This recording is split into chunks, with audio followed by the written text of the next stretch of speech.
Salut internet, je m'appelle Simon. Je tiens la chaîne du jeu vidéo. Dessus, j'y parle de jeux vidéo, mais d'une manière un peu différente. J'essaie d'aborder les messages, les enjeux et les inspirations de ces derniers. Puis je fais ça avec un peu d'humour pour que ce soit plus sympa. En tout cas, si ça vous intéresse, venez jeter un coup d'œil après la vidéo Doc7. Sur ce, moi je lui laisse la parole. Ciao. Merci Simon, je mets le lien de ta chaîne en description. Et si je t'ai choisi aujourd'hui pour faire l'intro, c'est parce qu'on va parler de gaming. Et de gaming vraiment hardcore. Allez, c'est parti.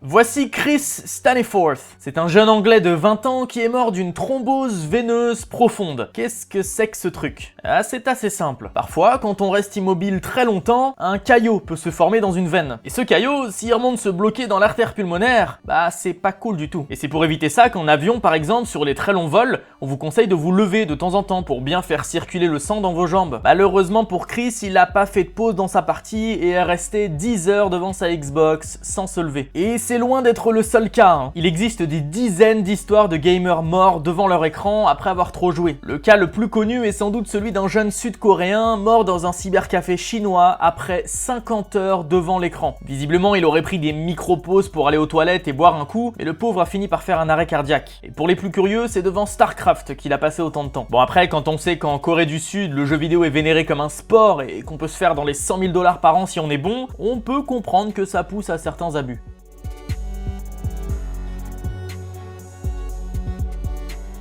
Qui n'a jamais entendu parler de World of Warcraft? C'est à ce jeu qu'un jeune chinois de 13 ans jouait en permanence. Et puis en 2004, il est devenu tellement accro à ce jeu qu'il voulait en faire partie. Et après avoir joué 36 heures d'affilée, il a décidé de sauter du haut d'un immeuble, persuadé qu'un suicide lui permettrait de ressusciter à l'intérieur du jeu. Les parents du garçon, ils ont essayé de porter plainte contre le distributeur du jeu en Chine. Le problème qu'ils dénoncent, c'est que contrairement à beaucoup de pays, en Chine, il n'y a pas vraiment d'indication de limite d'âge sur les jeux. Par exemple, World of Warcraft aux États-Unis, il est déconseillé au moins de 13 ans, alors qu'en Chine, tout le monde peut y jouer. Et les cas de suicide de gamers accros sont très nombreux.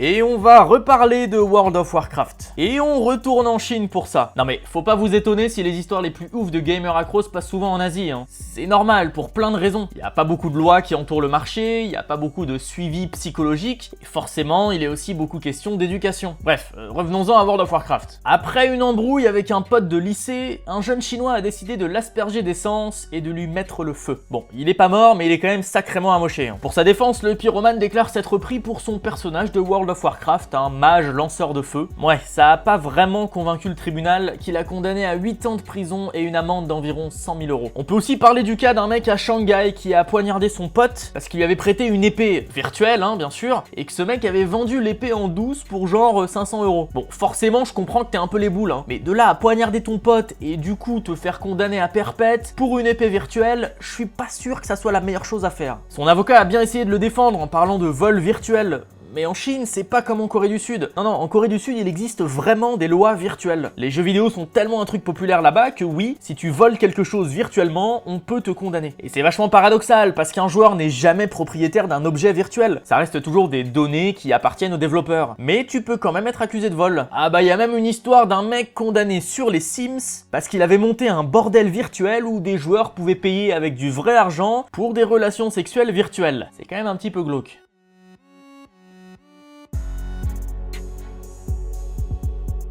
On est en 2011 au Vietnam et voici Mong. En 2011, il a 15 ans et il est terriblement accro aux jeux vidéo. Tellement accro qu'il passe des jours entiers au cybercafé de son village. Et tellement accro que pour payer ses sessions au cybercafé, il a commis l'impensable. Il a attiré une petite fille de 7 ans dans une forêt et l'a littéralement massacrée à coups de pierre. Pourquoi? Pour lui voler ses 2 petites boucles d'oreilles en or, les revendre et ainsi pouvoir jouer tranquillement au cybercafé. Ouais, un gamin de 15 ans a tué une gamine de 7 ans à coups de pierre pour jouer à un jeu vidéo. Ça fait un petit peu peur. Et d'ailleurs, pour lutter contre l'addiction au jeu, le Vietnam a pris une décision radicale. Interdire les jeux en ligne entre 22 h et 8 h du matin, et ce, pour tout le monde, enfants comme adultes. Ah, c'est pas génial niveau liberté, mais au moins c'est radical.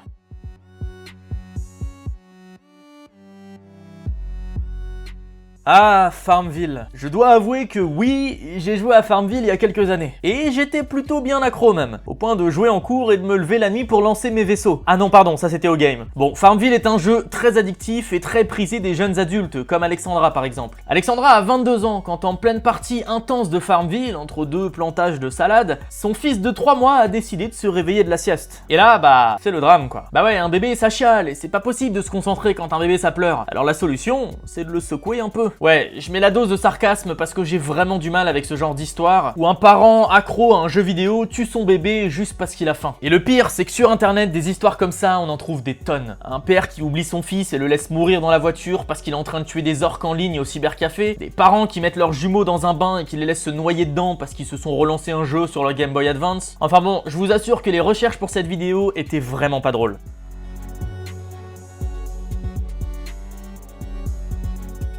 Qu'est-ce qu'il y a de pire que laisser mourir son gosse parce qu'on l'a oublié et qu'on est concentré sur un jeu? Bon, pas grand chose, hein, on est d'accord. Ou alors, si. Il y a le cas de ce couple de jeunes chinois. En 2007, ils se rencontrent dans un cybercafé. Ils sont tous les deux accros aux jeux en ligne. En 2009, ils ont 2 enfants, un garçon et une fille qui vient juste de naître. Et pour payer les sessions au cybercafé, bah ils ont vendu leur petite fille pour environ 450 €. Ouais, mais ça s'arrête pas là. Bah non, ils ont vite compris le filon, donc ça a été rapidement au tour du plus grand. Mais vu que c'était un garçon, cette fois-ci ils en ont presque tiré 10 fois plus, 4200 €. Et là, vous vous dites que l'histoire est finie. Eh ben non, quand t'as compris comment ça marche, bah tu continues. Suffit de retomber enceinte et de revendre le gamin. Et c'est ce qu'ils ont fait d'ailleurs. Heureusement, la mère de la jeune fille a découvert le truc et a dénoncé le couple à la police. Bon alors, j'ai trouvé aucune info sur la condamnation qu'ils ont eue, mais selon eux, ils ne savaient pas que c'était illégal, tout simplement.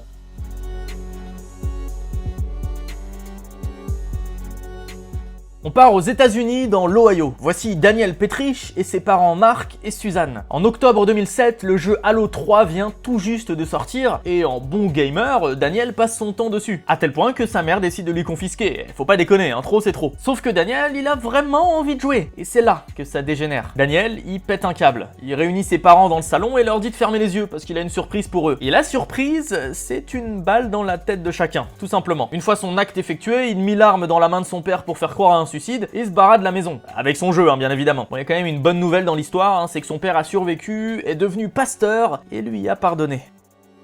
Voilà, c'est déjà la fin de la vidéo. Je vous réinvite à aller jeter un coup d'œil à la chaîne de Simon, le jeu vidéal. C'est très propre, très intéressant et franchement il mérite. En tout cas, j'espère que cette vidéo vous aura plu. Moi j'ai trouvé le thème plutôt sympa. N'oubliez pas de vous abonner si c'est pas déjà fait et de headshot ce pouce bleu. Moi je vous dis à très vite pour une nouvelle vidéo. Salut internet.